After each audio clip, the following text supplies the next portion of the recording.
Good evening and welcome. My name is Mr. Purpose International, and this is the inaugural episode of the Purpose and You Talk Show. The Purpose and You Talk Show is dedicated to discussions and conversations around the most important subject in the universe, which is understanding why you were born. And tonight I have the pleasure of hosting the phenomenal, exceptional, extremely talented, extraordinary media maven who started out as an OAP on radio many years ago. And she's no other than, I'll bring her in a moment, and then we'll read her profile and we'll get right into it because we don't want to waste any time at all. If you're meeting me for the very first time, my name is Mr. Purpose International, the founder of Purpose Discovery Academy, Africa's premier and leading Purpose Mastery Academy right here in the city of Lagos. We have been at this vision now since the year 2009, and we would like to come into your city and host a conference. So let me bring her in so that I don't waste the time of the lady. It said it's not good to keep a lady waiting. Okay, she's about to join. So I was asking a question via my posts concerning tonight's show. Yeah, ladies and gentlemen, live and direct. If your hands are not busy, please, wherever you are, can you just give her a round of applause and send those applause icons? Oh wow, oh wow. So good to see you again, Vien. Oh my world, Noah, listen, your introduction was out of the world. Like, thank you. I am so honored, and it's so good to see you again. It's been a minute, and I'm glad we can do this time around. Like, I'm super excited. You have no idea how excited I am. I must say, you seem not to have aged at all. You know, you still look as dashing, as beautiful, and right now you're even smarter than the first time that I set eyes on you. Back then, we'll get into that. Let's not let the cat jump out of the bag or the bag out of the cat. You know, I'm ready. So please, for our viewers joining, wherever you are joining from, could you let us know in the comment section where you are joining from, your name, and if you are a fan of Vien007, can you just put in the comment section where you are joining from? Oh yeah, you see most of your fans are joining tonight. Welcome. My full family members are on this live. My elder sister, my twin by adoption because we look alike, Enyalo, my sister Joy Amenao, and so many other people from my TL. I can see them here. Colors, Makeover, my makeup artist is here. Alayo Baba, my guy. Like so many people. Festus, my studio manager when I was at PDFM. Austin Pop, one of the best body fixers in Nigeria. Like, girls who know what I'm talking about, they know, but he helps them stop. Right. And yeah, a long list of people. Enyalo, like, I'm so glad. Thank you, guys. Thank you. All right, for everybody joining, thank you for joining. So I want to ask the first question to especially our viewers tonight, wherever you're joining from. This is the Purpose and You Talk Show because it's more about you. Live and direct from USA. Oh, wow, we have a viewer from USA. Thank you for joining. Okay, so the first question that I'm asking everybody watching tonight is, imagine life was like a movie, right? And there was this movie I watched. I think everybody has seen Aladdin, and Jafar took him before a cave, and the cave said, "You have to come diamond in the rough, diamond in the rough." The only person that could enter. But now, the question I asked by one of my posts today was, imagine you had 10 doors before you, and behind each of those doors are wonderful opportunities, and you are standing in front of the door. You know, a key opens a door, right? But instead of a key, you are actually the key that unlocks one of those doors, and you have just one attempt to unlock one door, but there's a particular door that was designed for you. And once you go through that door, you would experience phenomenal success, fulfillment, fame, peace of mind. The man or woman of your dreams is behind that door, but you have just one attempt. And that one attempt is your life, right? That is one attempt, which is life, which you're living already. So the question I asked on my handle was, which door will you unlock? You know, and that's what we're trying to help our viewers answer tonight, right? And that's why we're talking about discovering your advantage. So Vien, you and I have some history that many people watching tonight may not know. So we just take it one step at a time. So let's get to meet the young girl in this beautiful woman right now. So tell us about your childhood. Tell us about your childhood and your major hobbies. Let's get to know Bamidele. Okay, so real name, Bamidele Vien007. It's funny because most people don't know that's my name, Noah, King Noah. Most people don't know that's my name.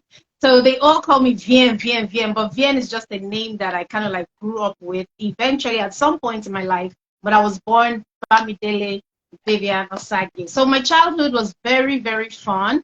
I grew up amongst my brother. I have one brother and 4 sisters. So like 6 in number. My mom and dad were very, very kind, patient, loving. My dad was one of those scholars that, you know, studied abroad. He used to travel the whole world, went to Germany, Russia. He could speak several languages and English. So my mom was a businesswoman and a trader. It was kind of like a dynamic duo. Like they were both very intelligent, stylish, hardworking.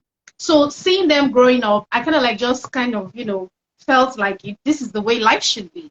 Like you have a father, a mother, very loving, caring people, and then they're pouring that love into me. And then I had siblings that were like my guy. Like we used to talk together. Though there was like so much gap between us because I'm last born. They were not expecting to have. My mom was just trying. I'm the last born. Yes, I am. I don't have a younger one. Maybe that's why I'm animated this way and goofy. I don't know. But yeah, but I was like last result. My mom was trying for a boy because she had only one boy and then 4 girls. So she's like, let her just try her luck one more time. So when I came and they discovered I'm a girl, she's like, no, I'm giving you a guy's name. What happened to you? Why did you change the destiny small in a way? So that's how I ended up bearing the Bamidele, like a boy's name, but as a girl. So, and I like the fact it's Oluwa Bamidele because most people say, Bamidele, like follow me. I'm like, no, it is Oluwa Bamidele, like God followed me. Yeah, till I go home. So growing up, my childhood was beautiful. They gave me the best of education. I went to a regular public school at first.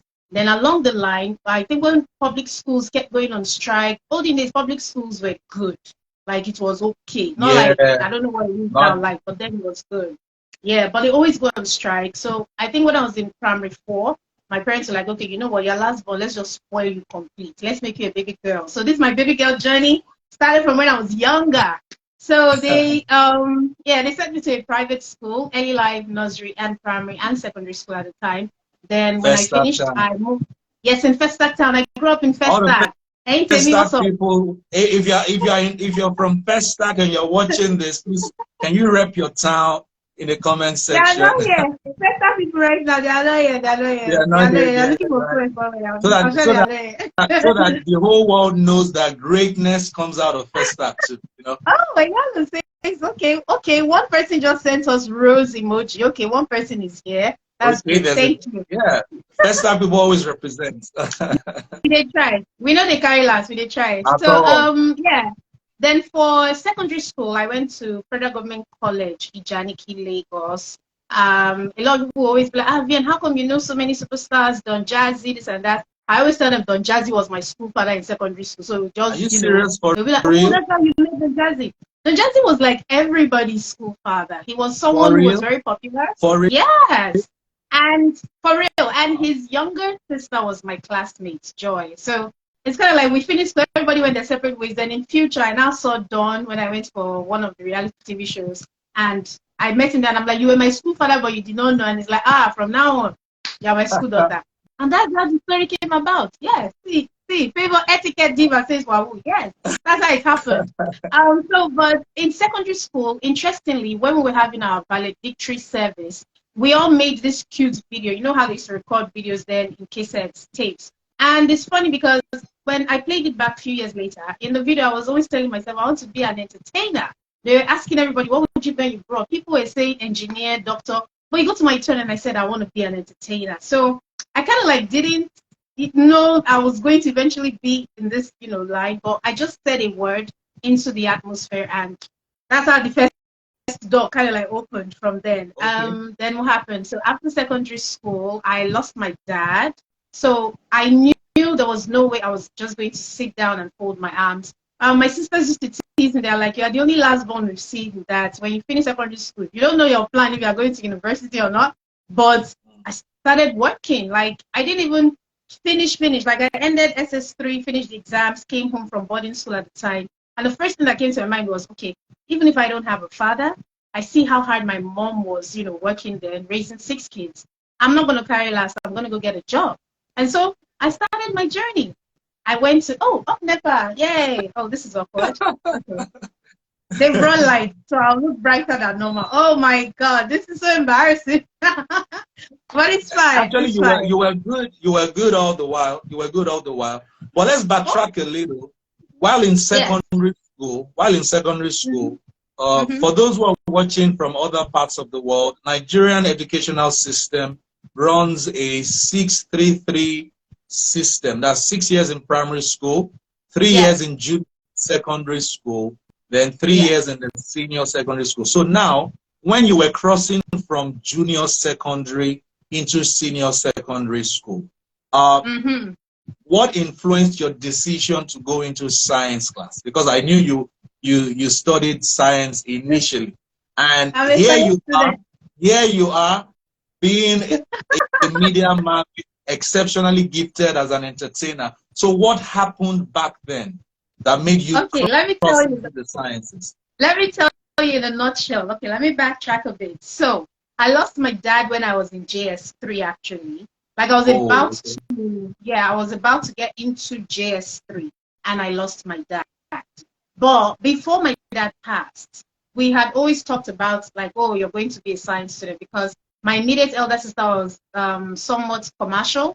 The one before her was sciences. The one before her was arts. So it's like everybody in the house did commercial, science, art. Commercial, science, art. Since we're 6, so it's like, Emilio con. So when I got to my third, science dropped on me. Now, at the time, it wasn't that I was, you know how when we were much younger, our parents kind of like influenced most of our decisions. I feel that played a role in my own life as well, because my dad was already looking like, oh, this one will be a science student. We need a doctor in the family. You just looked like a science student. I'm telling you. Wow. Then Mom's son is, well, I'm going to gather the money with your daddy. You're going to be a science student. So, but I like the fact that the school I went to, Federal Government College, Janiki, they had a system where you get to meet your guidance and counseling teacher, and then you have a one-on-one with them. But my mom jumped the line before I got there. I told them, no matter how this girl says, we planned in the family, this will be the medical doctor. This girl will do sciences. So when I got there, the counselor listened to me. I explained to her, I was like, I'm alive. I'm fun. I like to play. I'd always, been this chirpy person since I was young. All my classmates can testify. But for my mom influencing it, I'd now had to like bow, like, okay, let me do sciences. So, but I made sure that I passed. There are sometimes that you feel like, no, I'm an art student, but then you find yourself there. I did not say because I wanted to be an art student, I'm not in sciences, I will now intentionally fail. That's my parents' money wasting. So I told myself, I said, I'm going to try my best and pass. And I always got good grades. Like, I made sure I passed well. I did my SS, then I moved into SS1, GS3 into SS1, SS1, SS2, SS3. So I was still in sciences, but I always found myself joining arts people. Like when they're doing dancing competition, drama, music. I always found myself. There was something, it was pulling you. That was the invisible magnetic force of purpose pulling you to where you truly belong.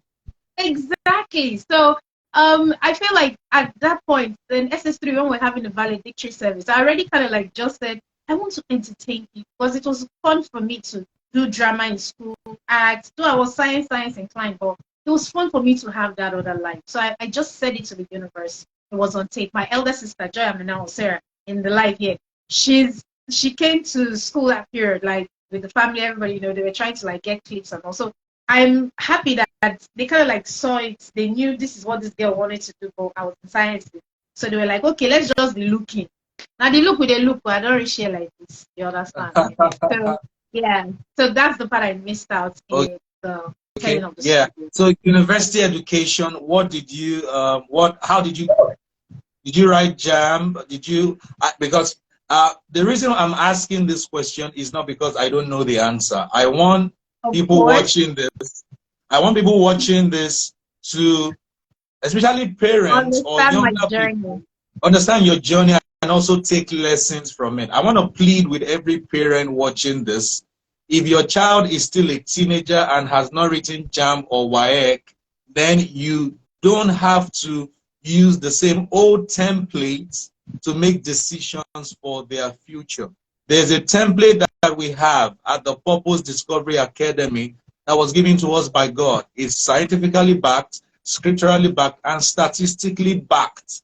That once you allow a human being get an education in the area of their natural abilities or talent, you are setting them up for a supernatural life. They will soar naturally, you know. So this old template of looking at a child and the dreams that you fail to achieve as a mother or a father, you are trying to impose that dream on that child. Those days are long gone, all right? So let's get back to the story of our delectable, exceptional, phenomenal Vien007. So now the next question I have for you now, which is the big question, is when did you discover your purpose and how did you discover God's purpose for your life? All right. I want a story to come from you tonight. I don't want to be the one to overflow the issue. You don't want to blow your trumpet. I'll play for you. Oh, wow. Okay, so secondary school, obviously, because I did sciences, they wanted me to still do, you know, medicine or anything relating to science, right? So I wrote my JAM. I did pass 5 to 7, but at the time, you know, I told you I lost my dad. My mom had 6 children to raise. So myself and my immediate elder sister, we couldn't go to university. So I could remember that's where I actually grew a phobia from going to any school function, whereby they say old students. I always run because when my mates were going to the university, I was working. Wow. I was working in a cyber cafe. I was working in an estate management firm. I was working for my uncle that had a computer business then. I remember trekking around the whole Festac town. My friends used to call me Moses because they always see me trekking, carrying some solution, mathematical solution to sell to some secondary or some primary school. I was working. My immediate elder sister as well, she was working. So we kind of like just knew Mom. She was taking it one after the other. The first one was done with her schooling teachers institution, then NIIT. My brother was in Abuja schooling. My sister was in Unipen, later on Ambusali. The other one was in Esauke studying engineering and building tech, you know. So it was a lot of load for my mom already. So myself and my immediate elder, we already knew as the almost this school go wait. So at Bakam, and we started Bakam, for those who don't understand Yoruba, we accepted our fate and we said we're going to work and do something with our lives. But I always knew that whenever I decided, it's still going to be sciences. Since I studied sciences from secondary school, I was a science student. I was also going to be a science student in university. So fast track, let me fast track. I worked everywhere. At some point, someone discovered I could model. I started modeling, started getting ushering jobs, TV commercial, billboards. And finally, I was going on, I developed an interest for reality TV shows. My first trial was with Amsterdam Malta Box Office then. It's a movie reality TV show. What year? Yeah, I did some. That's the thing, I can't even remember. But this is like, let's say maybe between 2004, 2003, 2004, 2005, thereabouts. So after that, I also auditioned for Good Ultimate Search. I made it to C school. I dropped out when they were picking yes or no on stage. Then the last reality show I now auditioned for, StarQuest. This to show you my versatility, though. I was just doing every and anything. Since I wasn't in school, I might as well use my all time. this was around the entertainment industry. All of this attempt. It was. But I still knew at the back of my mind I was still going to do sciences whenever I go to school. So fast forward, I did start StarQuest 2006. Yes, and that was where my very first fame sort of came. And I'm like, oh, there's something like this. Okay, nice. After StarQuest, that was like a 4-year journey that I was trying all these shows. So that I was working. Sorry, excuse me. StarQuest was music. Good Ultimate music. Was physical fitness. Physical fitness, And Intl was acting. Wow. Yes. Okay. Really versatile. So while I was going in for StarQuest, this is 4 years after secondary school.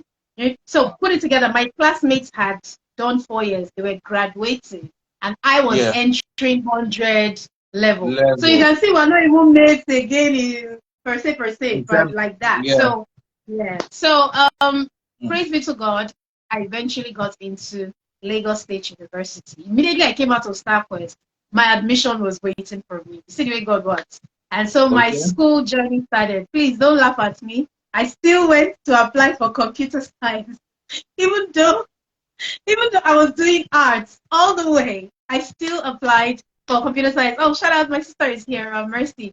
So I did computer science and I passed well. I graduated, I got a good result. I did it for a space of 5 years, but I had to do like the school of part-time, go to LASU, and make sure I get my certificate. So during my time at LASU, I think 200 level, I applied for Most Beautiful Girl, Lagos State University. And I won. And you won, yes. I won. So you see, my life is still going in the entertainment route, but I'm there trying to be a science student. So glory be to God. I eventually finished school, but before I finished school, I just knew, like after the Miss LASU, the way I was going, I wasn't too sure what I wanted to do next, And one day I was walking on the road, and I was walking aimlessly. I was at the bank. I met a friend. His name is Solomon. You should know him. He's what's Mr. Solomon's name? St. Rhymes. Yeah. Yes. I met St. Rhymes at a bank. Yeah. Trying to withdraw my last 2K. My last 2K. As a last one. And he just saw me the way I was looking stressed, I was sweating, and I was, still trying to be positive. And it's like, so what are you doing now? I'm like, so sometimes, my elder sisters will send money to me. My the host of the most. Thank you, voice over conference. Oh my goodness, my family members are literally logging in. He asked me like, okay, so what do you want to do with your life? And I told him, I said, I actually don't know. Because at that point where he met me, like I had done the Miss LASU, I had done this, done that. I was in a place where I wasn't totally sure where my life was going. And I felt like, okay, I'm done. I'm tired. I was really like, he could just tell. I don't know. Identity crisis. There's this thing that they'll say, oh, God just touched someone and the Spirit just led him. And he asked an open, innocent question. He's like, oh, do you know this program? He talked about a man at church that I happen to know that is doing a program helping people discover their purpose. And in my mind, I'm like, they don't come again. Different kind of school. This one now is school. But then again, I've never heard of a purpose school. A school that helps you discover your purpose. So I said, you know what, I'll give it a try. I spoke to my mom. My mom at the time was like, we're still trying to gather your money for your next so figure yourself if you can. I now said, let me even go and meet the man. And as I got there, ladies and gentlemen, to the glory of God, I met this man on the other side, King Noah Toluleke. In fact, he's my mentor, my friend, my brother. Wow. And it's interesting, King Noah met me and he said, what is the problem? I said, I can't afford the school fee. And he said, come. Like, he opened his arms and said, come to the school. We'll take care of you. The rest is history. Wow. This man here found in me what I didn't even know I had. And this is because, see, King Noah, let me say something. When I posted now before coming on live, I was very excited, but people didn't get the excitement. But now, as I'm telling the story, now they get the excitement. Like, it's not easy to just, be there. You don't have a father, you only have a mom, she's raising 6 kids, and then you want to go to school, you want to be the best, but you're lost. You don't have direction and guidance. It's only a handful of people that will see you and hold your hand and say, you know what, I will lead you. And that's what you did for me. And I want to say, Praise God bless God. you from the bottom of my heart. And I'm so Amen. glad and so honored that I'm here. And I'm happy that this is more than 10 years now. And you're Yeah. still blessing people and helping people discover their purpose. So thank you so much, King Noah. God bless you. God bless your work. God bless you, Amen. Kevin. God bless you. Amen. So Amen. I went to the purpose school, and it was the best time of my life because while I was there, obviously, I had my temperament test. I didn't even know that there was something called a temperament. I hope if I listen, all of you that are in this live, if I knew when I finish this live, go and DM Mr. Noah right now and find out what's going on. Because I'm excited. You're also going to be coming to bless my people at the academy once we kick off. So I'm excited about Just that. let me know the dates. Definitely, I will. So the beauty of it is the fact that he was able to help me discover my temperament first. We went through a series of tests. It was fun. And then he was able to discover the gifts that I had that I didn't even know that I had. King Noah was the first person, in as much as growing up, we grew up around music, around trying to present. My dad was very westernized. He Yeah. would, have tape recorders. He taught us all how to record stuff. So we already had that influence, but we didn't know what to craft out of that gift that we had felt growing up. But coming to the Purpose Center, you helped me discover so many sides to me. I remember when I did the test and everything, when I was passing and graduating. And let me say this fast real quick. Mr. Noah made me sit in classroom with teenagers. I'm not going to forget that one. I was the oldest in the classroom. I was an adult, university level, sitting with teenagers. But there was no shame in it. He told me something. He said, don't look at it this way. Look at it that you're trying to discover your purpose. Look at the blessing you're getting at the end of it.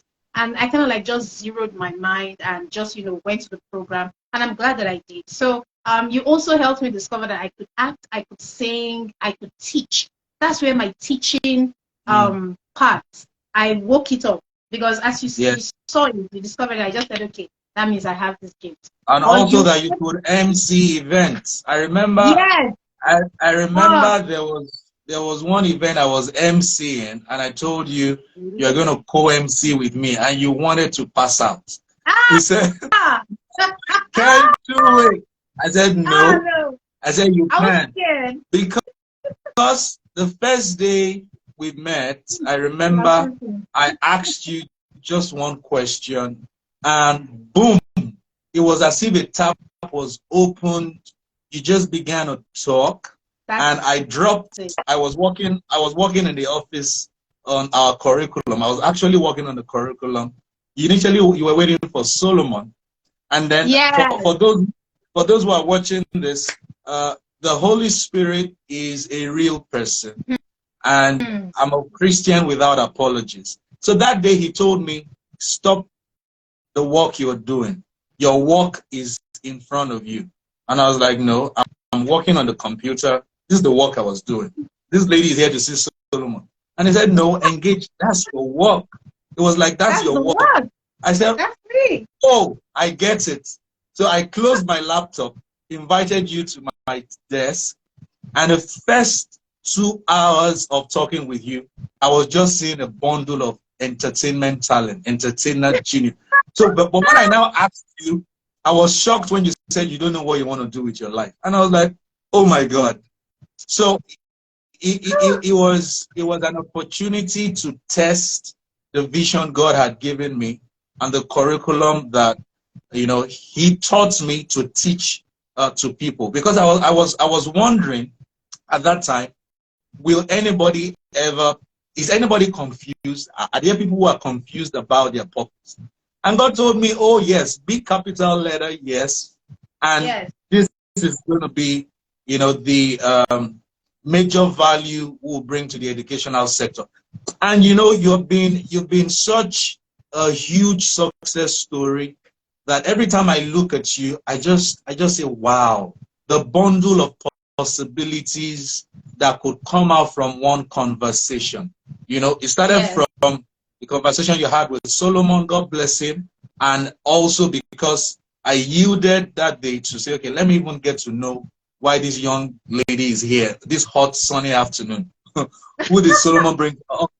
You know, and every step of the way, I've never seen a more hungrier, humble, determined, I use the word with all sense of responsibility, student. Yes.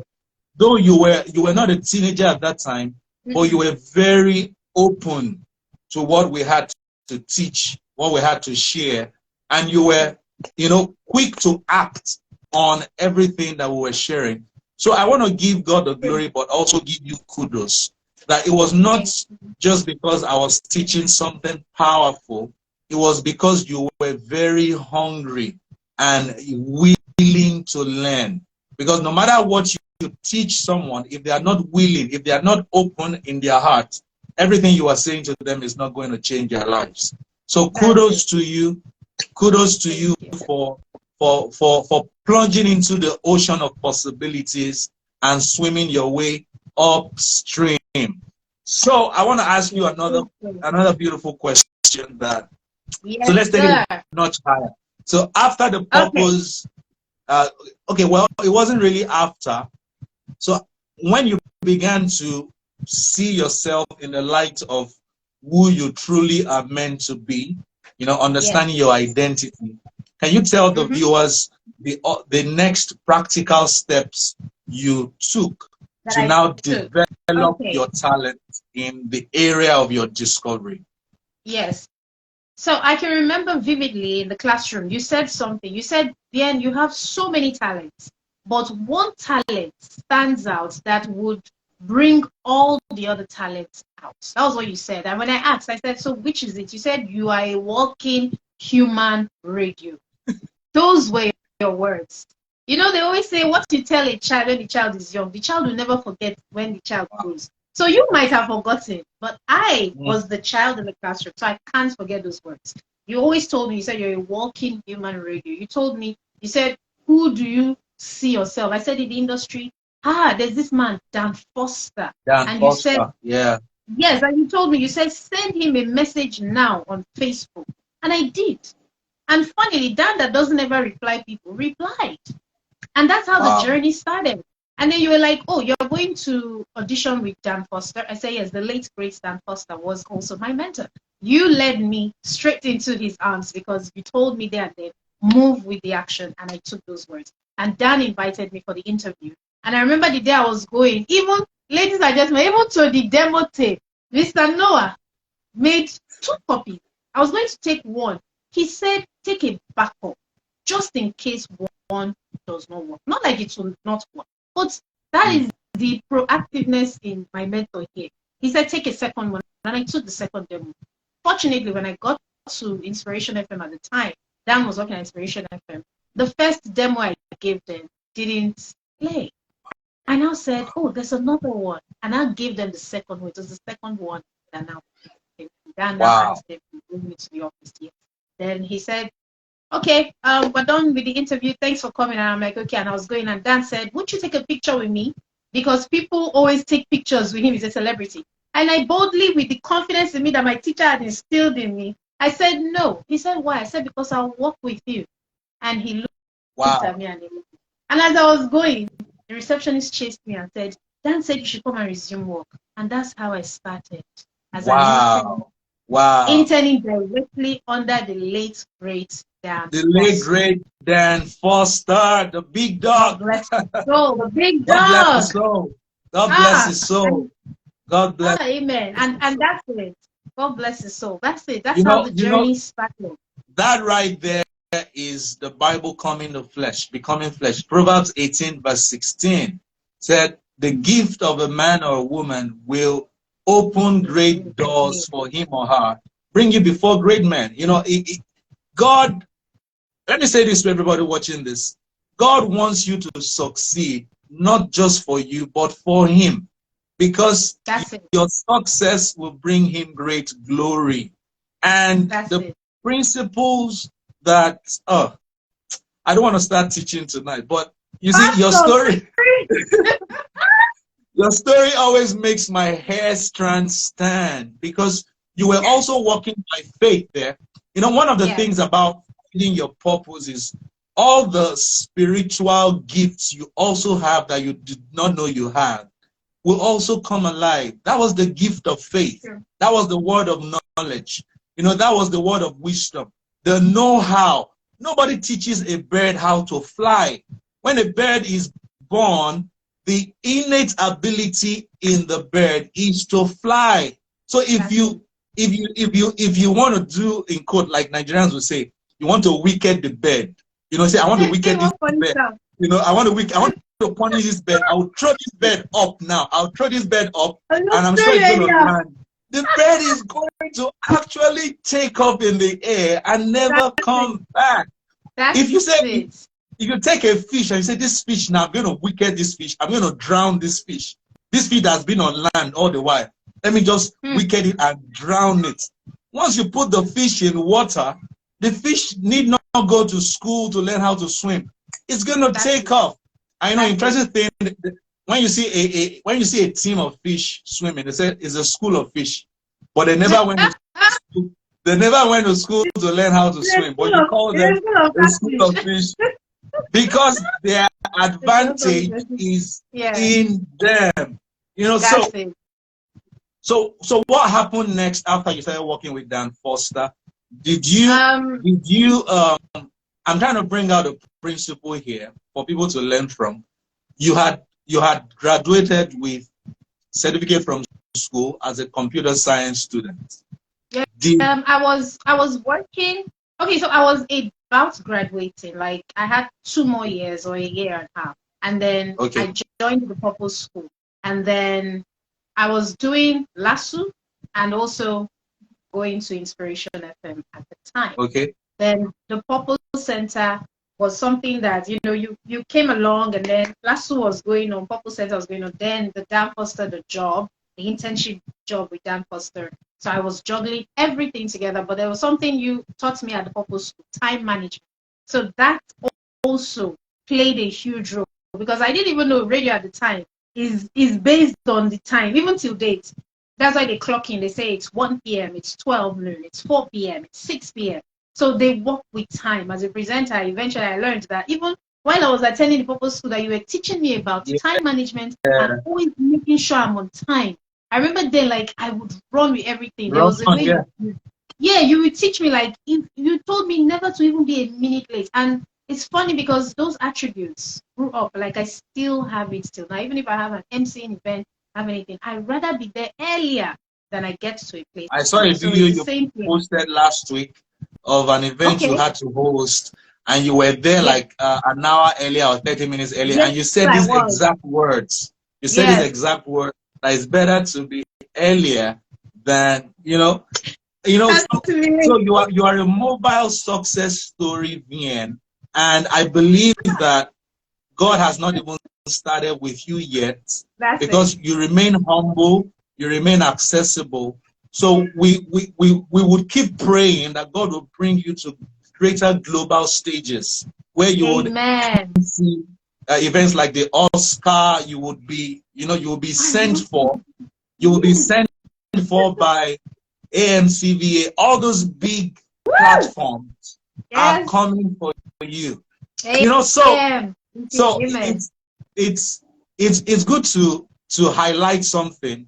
You were not asked by Dan Foster or Inspiration FM to produce a certificate from school. I wasn't.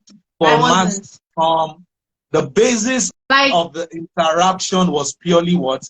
Your talent, your natural giftedness, which was your natural advantage, right? So tell us about that. Tell us, you told me back then, I want you to try and recollect. You told me back then that there were 2 other interns from the radio, from what's the name of that radio school? Radio school. Federal Radio School. FRCN. Also. FRCN. Yes, there were other ladies that had certificates from school, We're coming from Yes. FRCN, but Dan Foster Yes. chose you over them. Exactly. Mm. Yeah. Dan's So please words. tell us about that. Okay, so when I played, when Dan played when they played the demo for Dan, that Dan said, tell her to come into the office. When I got to his office, he played his own demo that he did in the year 1980, maybe 86, 87. And that's never even born me that time. So Dan played his own demo, and I almost sounded like the mannerism, the inflections, the play was almost similar. So he said, young lady, you remind me of me, but you're just in a female body and a lighter, sweeter voice. That's all. He said, but you need to like work on this, work on this. I think with time we can shape you and you become better. So it's funny, like he played his demo and I heard the inflections and everything. And I'd listened to Dan for like a long time, not even knowing that I'm enjoying the radio work, not knowing that eventually I was going to get into radio as well. So everything just clicked. Like everything just came together as a whole. Yeah. Wow, wow, wow. So, you know, for all the young people out there, it's the principle, what you behold, you will become. She had been looking at Dan Foster, watching him from afar, and life, God organized a bridge for her to meet her mentor through the Purpose Discovery Coaching Program. So before we go to the next question, I want to invite everybody watching this to a masterclass with me, with yours truly, Mr. Purpose, on the 29th of July, Saturday, 29th of July. It's titled Understanding Your Identity. I want to share from the depths of my heart everything I've learned in the last 20 years that has to do with discovering purpose. There are too many confused people out there, and guess what? It's totally free, but the spaces are limited. So please go to my bio and click the link in my bio to reserve your seats. Once we have the number we're looking for, we have over 30 people already registered, and the hall can seat 50. So if I were you watching this, I would jump quickly on that link and reserve my seat. Use another phone. People must not leave this live. All right, don't leave this live. Once this live is over, once you see end video, begin your journey to the master class. I'm going to be there. I'm going to be there again. I feel like I need to come for a refresher's course. Oh, wow, so wow. So honored to hear. So, Vien, let's quickly talk about the challenges at the beginning of your journey. So what were the challenges that you faced at the beginning of your journey to where you are today, and how were you able to overcome those challenges? Maybe share 2 or 3 practical things that you faced and how you overcame them. Okay, my sister said, reserve my spots, please. I'm going to say, better go and register. That's my elder sister. So for my challenges, let's note, the challenges kind of like added to shaping me eventually.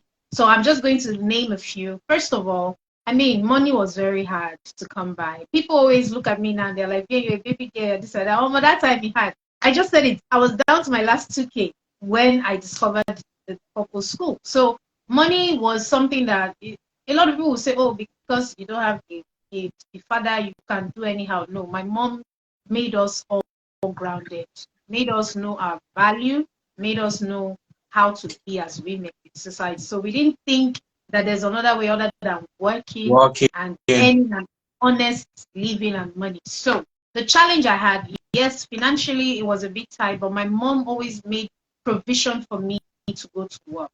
God bless her in heaven right now. God bless her. God bless you, mommy.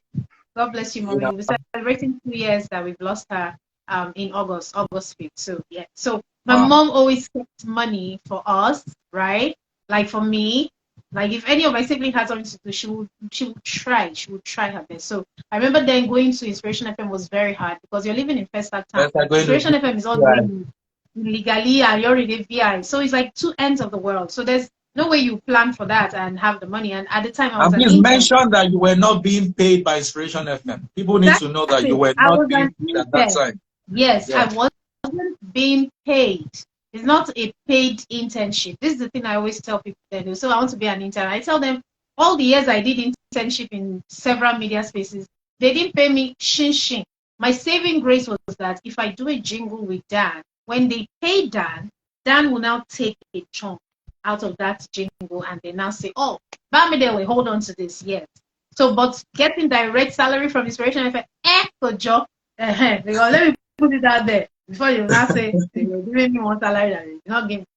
Let me say that one. All right. So my mom would always, look for money, and then she would always follow me to the bus stop because my resumption time was very, very early. So she would follow me to the bus stop. Wow. Then I used to take a BRT bus, like 4:30 a.m. She would trek with me, like we'll get there, and then I'll wait, and a bike will come take me to 512 in Pestac. That's where everybody boards the BRT bus. We'll be in traffic for hours. But I'll eventually get to the office and still be smiling, go about my day, do my duties. When I close the same routine, I'll get home very late, like sometimes 9, because you're coming from Ireland, there's always traffic.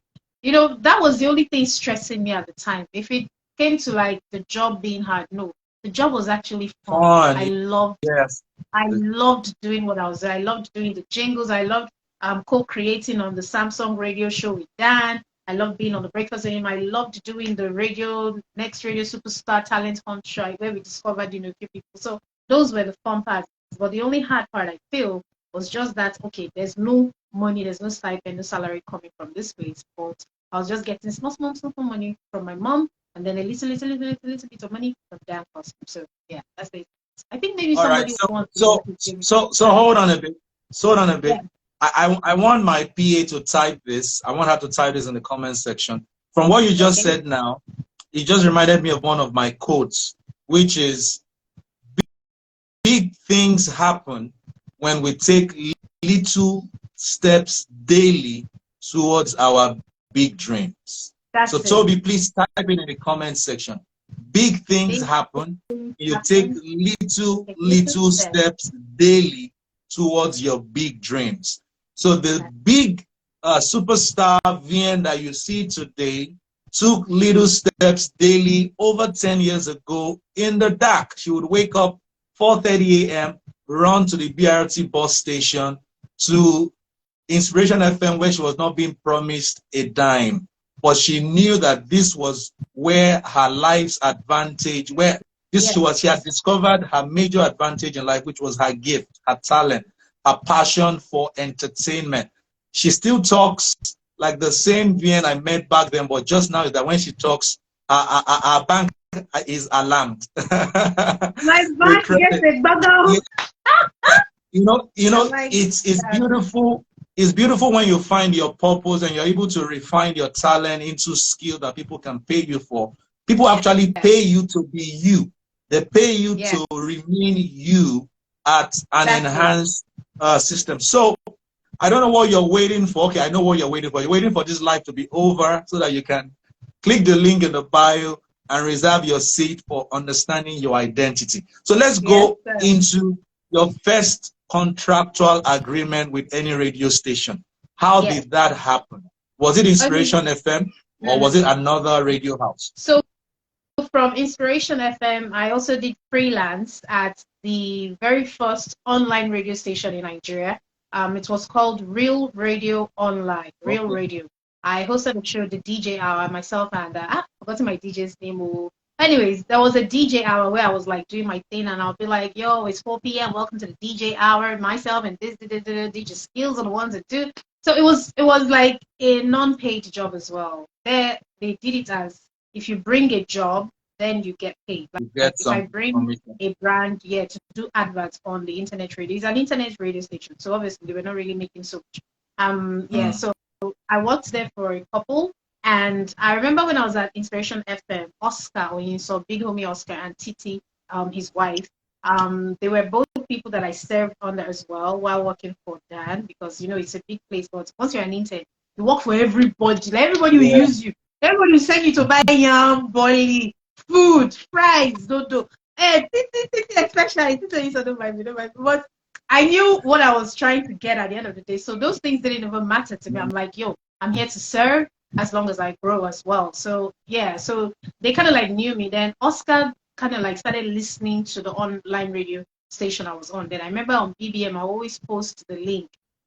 So I didn't know he was listening, but he started listening, and then at some point he eventually reached out to me and said, "Oh, nice work you're doing, Real Radio. Have you ever thought about going on another radio station?" I said, "Oh, no, I haven't." And he's like, "Okay, come audition. There are a few people that have, also sent in their CVs, but come, let's do a live audition with you. We'll train you, work with you for a period of time. If you survive 5, 6 months, you might get lucky and get a job." So I was like, well, I mean, I'm working free.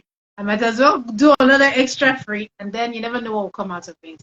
So long story short, to the glory of God, I got to City 105.1 FM. I did my trial. Yeah, I did my trial for I think 3 to 4 or 5 months. I can't remember. And out of all three of us, they picked me, and that's how I got like my very first contract on paper. Hallelujah. But I said I was going to bring that letter and show you guys, but don't worry, another day. So yeah, that's how I got my first salary and my first contract, and the rest is history. Wow. Your story is so emotional. I wish I had my hanky here to clean my eyes. I'm just kidding. Thanks. I'm just kidding.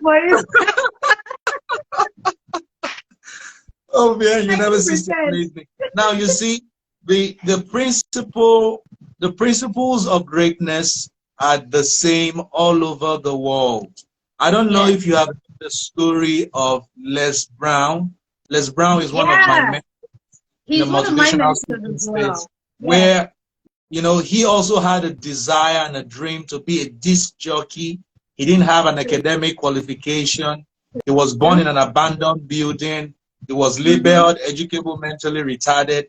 All sorts of things where he had so many things not going well for him. But one thing was going for him, his natural hunger for success with his talent. I want to be on radio. I want to inspire people. I want to entertain people. And he got his big break. He got his big break just the way you got it. Not exactly the same way. But he went to apply for a job in a radio station. And he met the owner the first day. Hello. He mentioned the man saying, "Hello, Mr. Baltimore. My name is Les Brown. I'd like to be a disc jockey." And the man told him, "Do you have a qualification?" He said, "No." "Do you have any experience in radio?" He said, "No." "So why are you here?" Told him, "Get out of here. There's no job for you." He went back the next day, said the same thing to the man. "My name is, aren't you the kid that came here yesterday?" Say, "Yes." "I thought I told you yesterday there's no job here." Said, "Yes." "So why are you here today?" "I just came to see if somebody got fired or somebody got sick." So nobody got fired, nobody got sick. Go back and never come back again. He came back the third day. To cut a long story short, he kept coming back for 6 straight days. On the 6th day, the owner of the radio station got tired of him and said, go get me some coffee." So he became an errand boy. He became an errand boy, but he was in the environment where his gift needed to get a direct education. So there's one of my lives. People, you can go watch one of my lives. I taught on the 7 types of education. There are 7 types of education. The first one is what school. You're in a classroom, a teacher comes, is teaching you. But the 6 other types of education, you don't need to pay anybody's school fees to get that. And that's what you were doing. Education by intention, education by observation. And Les Brown planted himself in that environment, and one day there was a DJ, there was an OAP that was drunk. He wasn't pronouncing his words very well, but he had been there running errands for months, and the owner of the radio station was not around. He called and said, "Hey, Les Brown, are you in the radio station?" He said, "Yes." He mentioned the OAP's name and said, "He can't finish his show." He can't finish his show. Do you know how to play music on air?" He said, "Yes." He said, "Just move him out, move him away from the mic, just play music. I'll be in the radio station in the next 30 minutes. And say nothing." Told him not to say anything. Les Brown said, "Yes, sir." He said he went to get the telephone, called his mother, called his girlfriend, and said, "Call all your friends. I'm about to get on air." And that window of opportunity, when the other guy messed up, he had been warming up, was how he just did a free a free trial on radio. And you know, he took a risk because he was not permitted officially to talk on radio, but he had been there and he had been practicing. The owner of the radio got to the station and people were calling that who was that guy that just spoke for about 10 minutes, that they want that guy to come back on radio. And that's how Lex Brown got his big break. You know, but he was there doing the errand boy like you were doing, but you were learning what you needed to learn, adding value to your talent. So let's talk about the big breaks. So tell us what are the 5 most memorable things that happened to you on this journey? Like 5 great accomplishments that it'll be very hard for you to forget, that you will tell your daughters, your sons, your grandchildren. 5. Let's start from the first. Let's ascend, like the first one, second, third, or fourth, fifth. First one would be attending the purple school. Oh, wow. Wow. That's a huge break for me. That's actually the biggest break of all breaks, because most people were expected to say, oh, when I did Miss Last, no, I feel all those talents were there, but the purple school kind of like just let me know that, hey, you have it, run with it. So my very first big break was attending the purple school. It's not a gig. It's a paid for gig, meaning you didn't take school fees at the time because I didn't have the money. But if you look at it, you paid me. So that's my big break, my first big break. Yeah, that's it. The second one was meeting the late great Dan Foster, because I always tell people, like the students coming for my mentorship program, your foundation stays a lot. Like where you start from stays a lot. So I feel Dan kind of like influenced me, gave me this bubbly spirit. Everybody who has ever worked with Dan Foster, they all say, if you meet them, you will know there's a pocket of Dan in them. There's little happy giggles in all of us. Myself, Belarus Koje, Big Omi Oscar, TITI, everybody. So there's this Dotsunkel FM as well. So there's this bubbly, I'm alive kind of personality that is created in, because we picked it. It's infectious. We picked it from him. And then along the line, we've also figured out how to spread that infectious nature across to people as well. So meeting Dan, being mentored by him, definitely another second biggest achievement. My third biggest achievement, I would say, is being able to do what I do on radio. Then being able to talk to people, be a broadcaster per se, and I also just squeeze in there being a teacher, because I now, through radio at City FM, become a principal of a media school. In Maryland at the time. Then from that media school in Maryland, Pro MC, I also now became a principal at City FM's Academy, which I co-created at City FM, the City Media Academy. Yes, and admin there. So that's also another a big achievement for me, if I have to look at it that way, because not many media personalities get the opportunity to also double as head principals of media school and train people and bless people with their gifts, which I still do till date. So that's a huge achievement for me that I would never trade for anything in the world. So that's 3.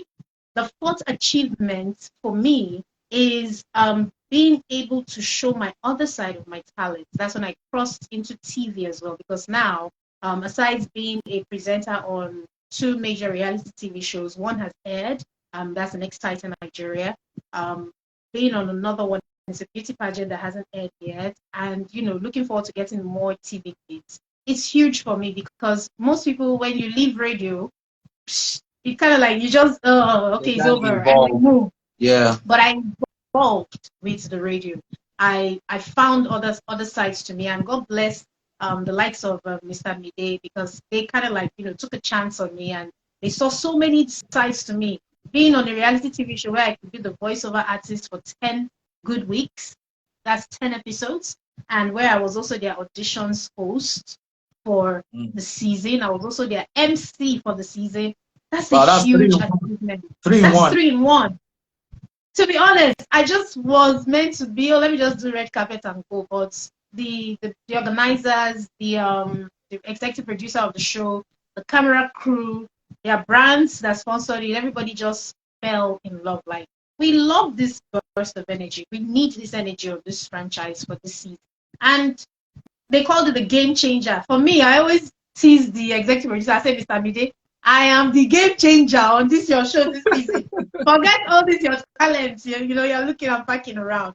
But it's a good thing. Like, they took a chance on me, and whether I like it or not, that is actually a huge achievement for me. Leaving radio and then stepping into the shoes there where you get to be on reality TV show. The business reality TV show, not just any, one of the biggest in Africa. So I'm glad. Then my fifth, you said I should cap it up into five. So the fifth one will be my achievement of now, you know, being an MC that you saw that I, you know, so thank you. So those are my top five biggest achievements. I wish I could add being in money and a wife. Don't worry, that's coming. That one is coming. There's a time and season for every purpose under the heavens. That will naturally happen. Do you know that one of your students, you know, you invited me when you were at CDFM to come have a one-day inspirational talk with your students at the CDFM Media Academy.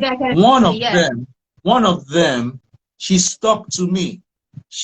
But she presently is a presenter, a radio presenter at the women,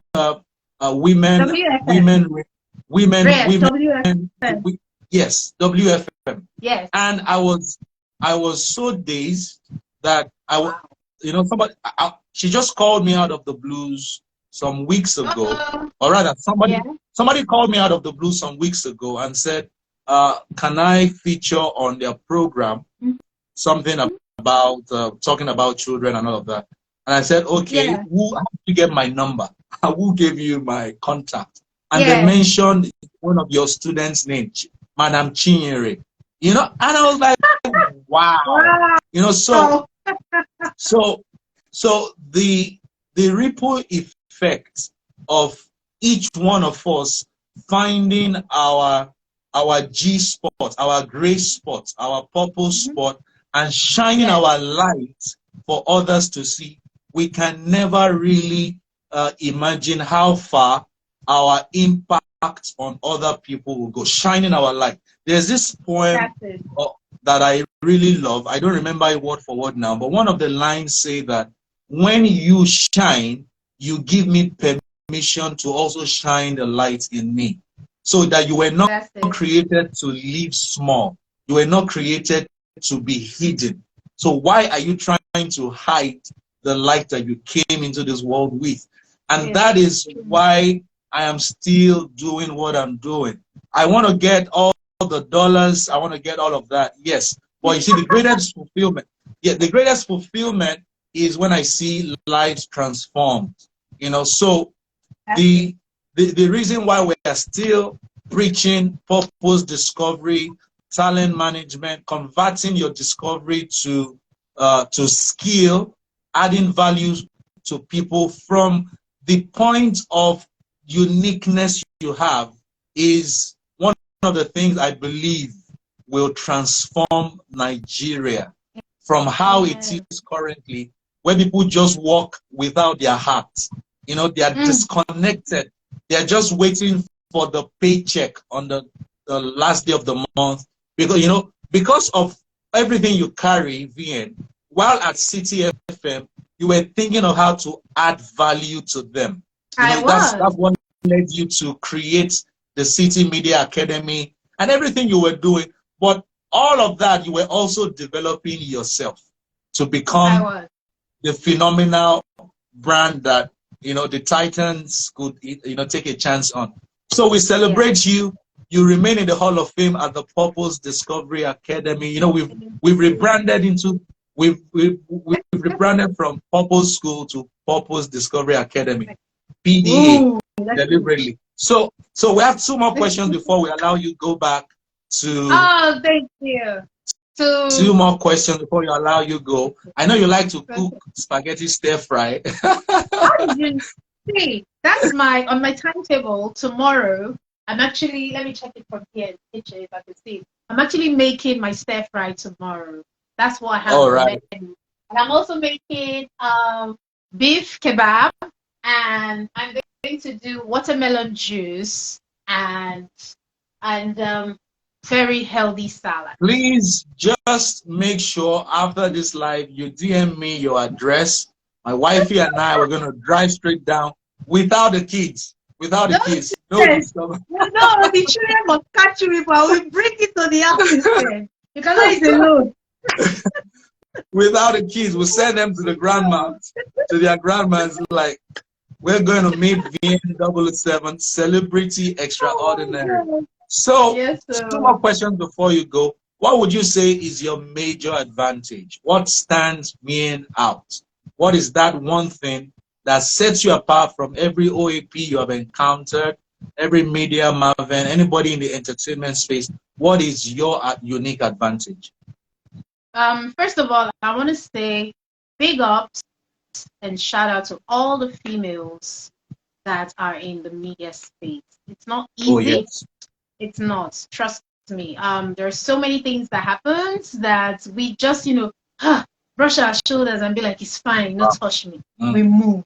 You understand? So I would say every female tries their best. I know a couple of them that have personally opened up to me, like my peers and people even older than I am, and said, like, how do you do it here? Like, see, if you start your academy, your mom will go come because we don't know how you do it, but you do it. So, but I want to say, like, everybody has a gift, everybody has their own strength, and everybody has their weakness. Shout out to the guys as well, so they don't feel like I left them out. Shout out to the guys. Being in media is a very tough business.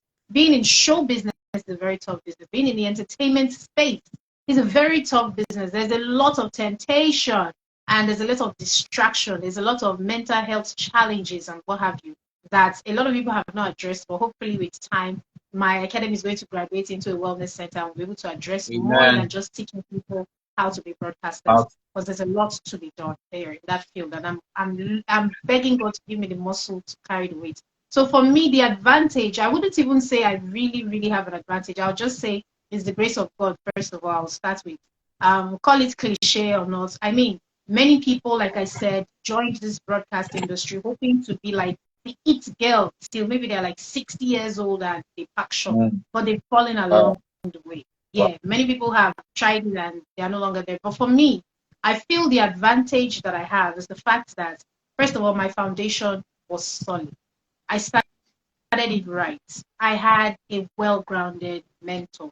I had a good support system. My family, God bless my sister. My sister is my manager currently, Joy Amenau. So anybody that wants to do business with me should be back.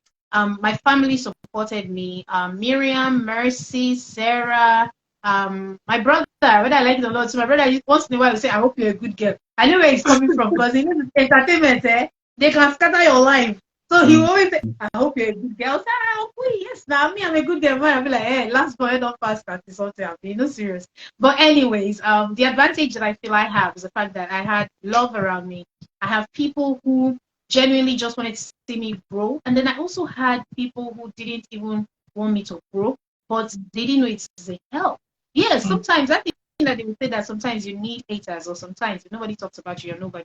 Those things actually have a role that they play, because you just look at it like, somebody, you won't see me fall. No, God will not let me fall. And it gingers you, So those are my little advantages. Then the fact that I had like a good training with the BBC Media Action in Nigeria, Abuja. They kind of like opened my eyes to the possibilities of how media can transform radio lists, and the knowledge I gained from there is part of what I now use, saying, okay, you know what, I'm starting the academy at the time.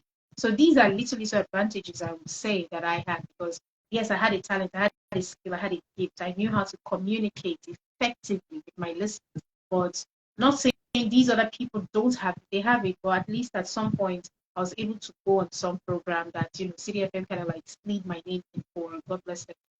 And, the BBC loved my content and they're like, you know what, we're going to train this girl for 2.5 years. And they did. And that knowledge also stopped me. So having Dan as well is an advantage, because I learned from the best. I had the knowledge of foreign space and the knowledge of the Nigerian space. So you know how Dan with marriage, not even marriage Nigeria and the Obodo Ibo, and you say, Yeah. Abego, I Mark beg me down, Wara. you. Yeah. So, Ejo, or something, Abego. So, I was able to see different, sides and learn and just pick little traits from here and there. And another advantage, most people will always say this one is an advantage. I don't even know if this is an advantage or if I should say it. People always say broadcasters are ugly. That's when you hear our voice is, hi, my name is Vien007. Welcome to the Purpose Center, a school of self-discovery. So when you hear that voice on the other side, you're like, Lala, you get ugly. But when they meet me, You are like, blessed wow. with beauty. She's beautiful. So I like it or not, it's also an advantage, yeah. If I have to put it that way, oh my God, this is coming out wrong, but I would still say it is an advantage because I mean, No, it if you is. have It is. it is. You have the voice, you have the courage, you have the grace, you have voice, and everything is working. It kind of like just makes it feel like a total package. Okay. And then I always make sure I'm humble. My humility, I don't joke with it. I never look down on anybody. I never know nobody. So I just treat everybody the same. No preference. No, oh, you are big, you are small. No, everybody is created equal in God's eyes. I always remind myself that's where it keeps me grounded. So I just try my best. And I'll say these are the few advantages I've had. Like, yeah, having love around, having the right people around every time, and just being grounded and getting good orientation right from birth. Like my mom raised us up well, straight. My dad as well. So all these things kind of like have a role that they play in me being Vien007 right now. Yeah. Being smart. Yeah. Vien007 Pichon. And and I would just add one more word to that. I think another thing that stands you out, that gives you an advantage, is your originality. You are very original. Let me hit you, brush on that one. You got it. You got it. You got it. I didn't want to say it because I knew you were going to say it. All right. So your originality, your sense of humor, your originality. Let me just leave it at that. So I'm going to be teaching you folks how to find your originality at the master class. Everybody has something that makes them original. I know mine. In fact, my originality, it captured my wife. The first time I spoke to her, I used it to my advantage. I used it. Wow. She can never forget how I introduced myself. If you ask on this live right now, she is. So everybody must know what their originality is. For Moses, for Moses, it was his rod. His advantage was the rod, right? Moses crossed the Red Sea using the rod. For Joseph, it was the gift of interpreting dreams. For Daniel, it was his prayer life. He was not even afraid that throw me into the lion's den, I will still pray. For David, for David, it was catapult. Saul was trying to put the armor on him to go fight. He said, I've not tested this.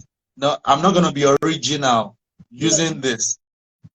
For Peter, the 12 disciples of Jesus, Peter was a fisherman. He was not ashamed of that.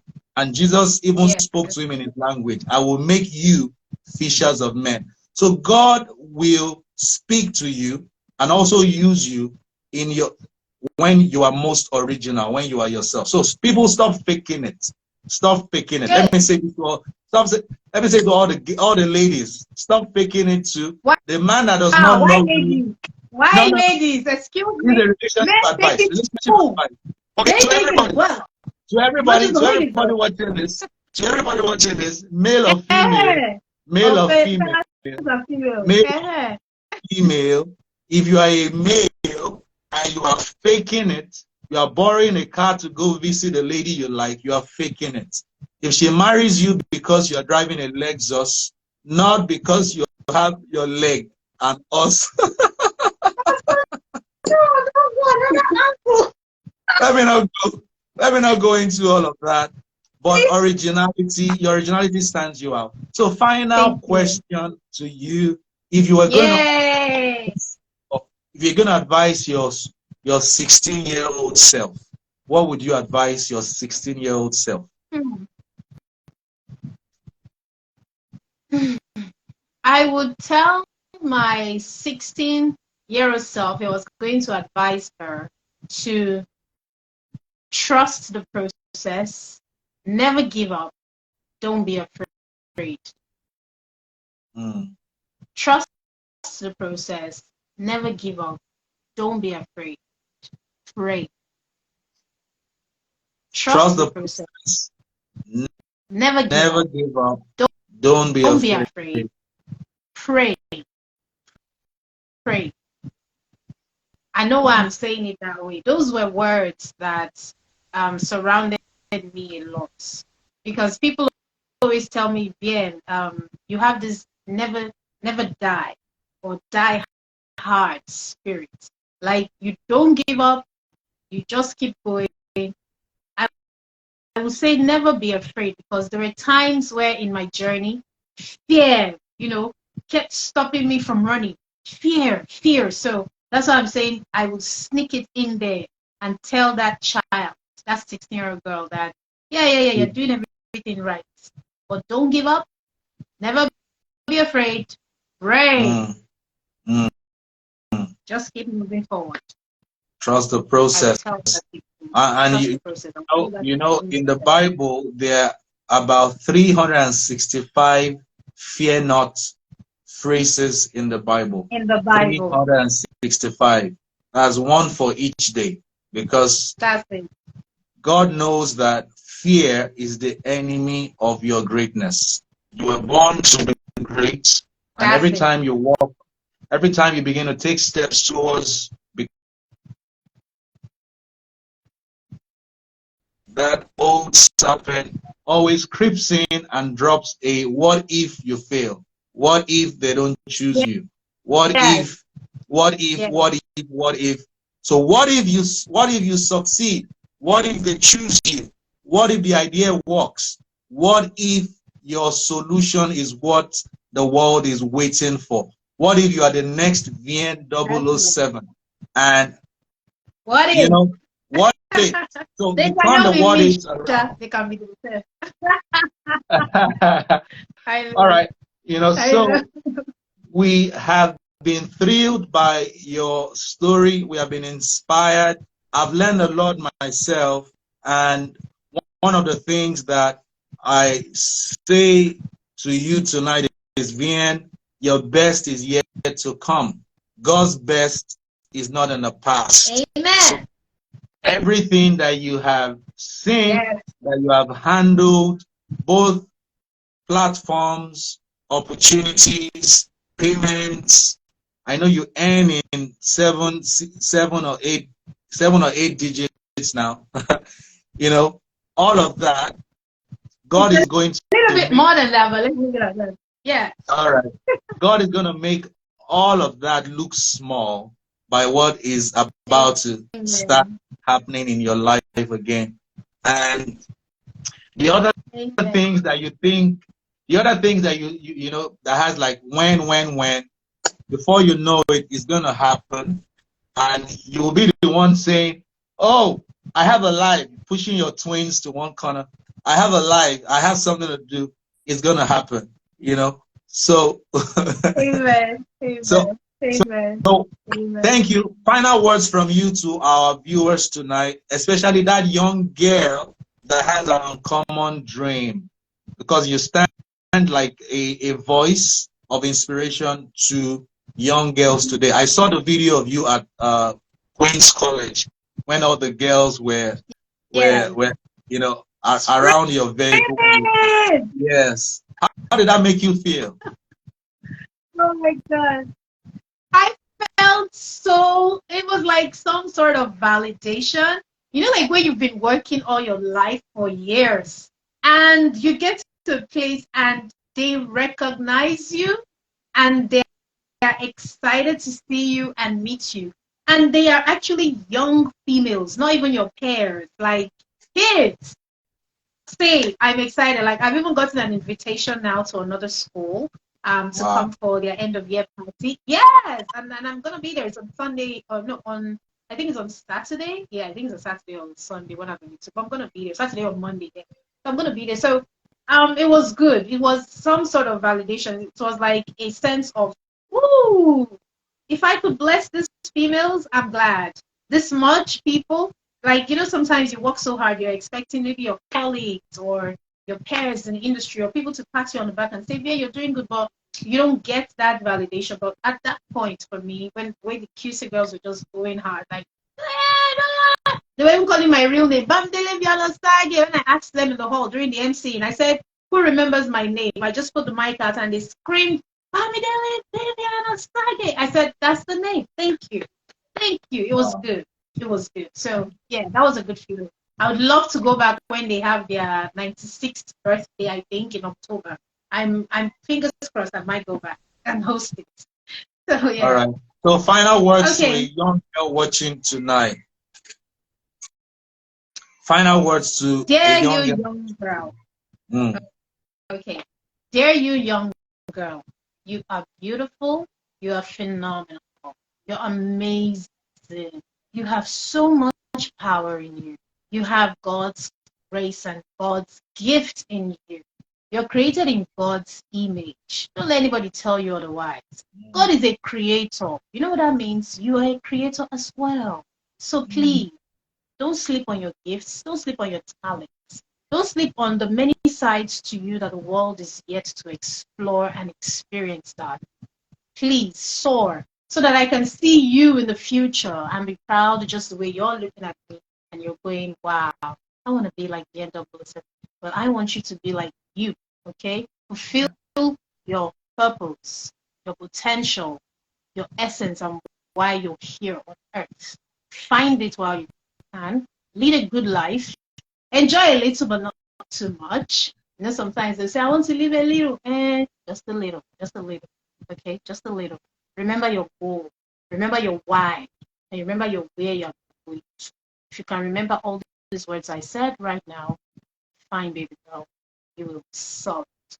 Okay? I'm cheering you on already. See you when you get there, girl. At the top. Okay. That's for the girls. That's for the guys. You know what time it is. Y'all better come correct. That's all. For the guys, use your head so that you can move ahead. All right. Thank you so much, Bien. You exude so much positive energy. You inspire us. Inspire a lot of ladies. So for ladies watching this, in Bien's story, you will see that it's better to be a workaholic than to be an alcoholic. In Bien's story, you can also see that a productive woman is more attractive than a seductive woman. A productive woman is more attractive than a seductive woman. She started working immediately she finished secondary school. She was not idle. She was not looking for a man, a sugar daddy, to pay her bills by doing things that we cannot say on this live right now. And she also, exemplified one of the principles I've always lauded, shouted, said for so many years, that I'm going to say this with every sense of respect to every woman out there. Listen, I say this softly, but I have to say it, right? That the most valuable part of a woman is not between her legs, it's between her ears. It's between her ears, your brain. So on that note, I gotta let Bien go. It's between your ears, your brain, your brain, your brain, your brain. Yes. So girls, use your brain again and again, and the world will celebrate you. And King Noah, if they ever fail, they need to get back up and continue working. Because there's always room for that as well. Sometimes we're not perfect, though, but if they ever fail, get back up and keep it. Get back up. And if you want a mentor to mentor you, a female mentor, Vien007, I recommend her again and again.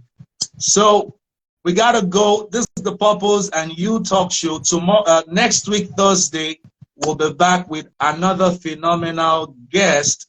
Guess who it is in the comment section on my page.